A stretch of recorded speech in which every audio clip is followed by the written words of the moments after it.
নমস্কার, আমার আরেকটি ভিডিওতে তোমাদের সকলকে স্বাগত জানাই। তো আজকে লঙ্কার আচার রোদে দিয়েছিলাম, তো সেটাই দেখাচ্ছি।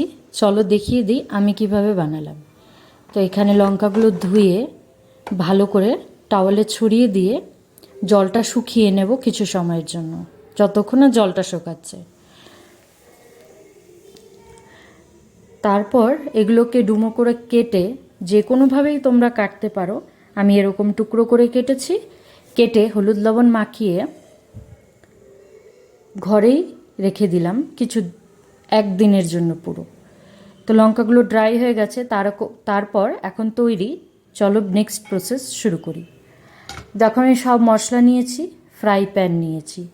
তো এখন সব মশলার পরিমাণগুলো দেখে নাও। এই স্পুন মাপেই নিয়েছি। এখানে শুকনো লঙ্কা, তেজপাতা, রাঁধুনি 1 চামচ, কালো জিরে 1 চামচ, মেথি 1/2 চামচ, আর এখানে সর্ষে নিয়েছি 10 চামচ, আর মৌরি 10 চামচ, বাকি ধনে জিরে এখানে 2 চামচ 2 চামচ। এগুলোকে ড্রাই রোস্ট করে নেব প্রথমে।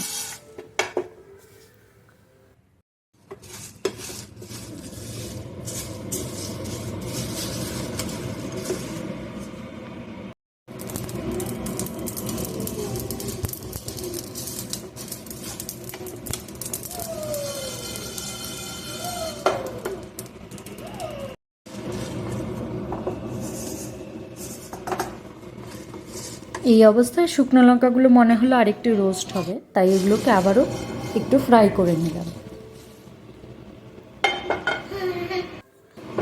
এখন সেই ফ্রাই প্যানেই সব মশলা ঢেলে দিয়ে একটু সর্ষের তেল গরম করে নেব।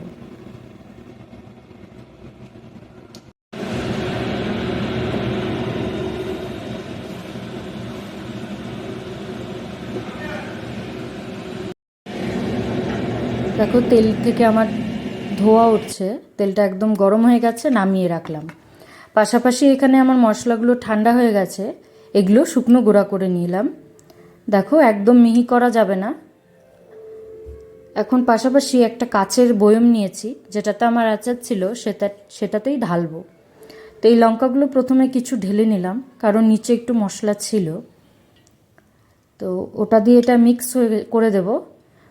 বাকি লঙ্কাগুলো আমি একটা গামলায় ঢেলে নিয়েছি, আর তার সাথে সেই শুকনো গুঁড়ো করে রাখা মশলাটা এর মধ্যে ঢেলে দিয়ে এটাকে ভালো করে লঙ্কার সঙ্গে মিক্স করে নেব।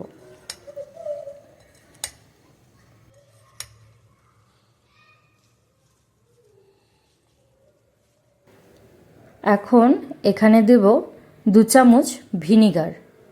তোমরা ভিনিগারের বদলে লেবুর রসও দিতে পারো। এটা দেওয়ার কারণে আচারটা অনেক দিন অবধি ভালো থাকবে।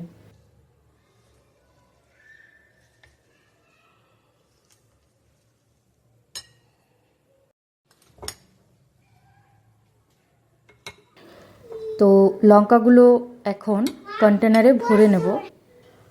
ভরে নিয়েছি। এখন সেই গরম করে রাখা সর্ষের তেলটা ঠান্ডা করে নিয়ে এই আচারে সম্পূর্ণটা ঢেলে দেব। আর তেল ততটুকুই দেবে যাতে লঙ্কাগুলো সব তেলের ভেতরে ডুবে থাকে। এখন একটা হাতার পেছন দিকটা দিয়ে লঙ্কাগুলোকে একদম তেলের সাথে মিক্স করে দেব। লম্বা কন্টেনার, চামচ যাবে না, সে কারণে হাতার পেছনটা যে কোনো কিছুই দিয়ে তোমরা মিক্স করতে পারো।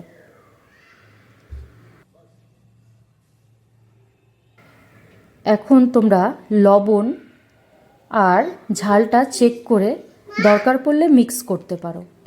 আর এটাকে প্রত্যেক দিন রোদে দিলেই 10 দিন পর এটার স্বাদ অনেকটাই বেড়ে যাবে। তো তোমাদের এই আচারের রেসিপিটা কেমন লাগলো অবশ্যই আমাকে জানাবে কমেন্ট করে।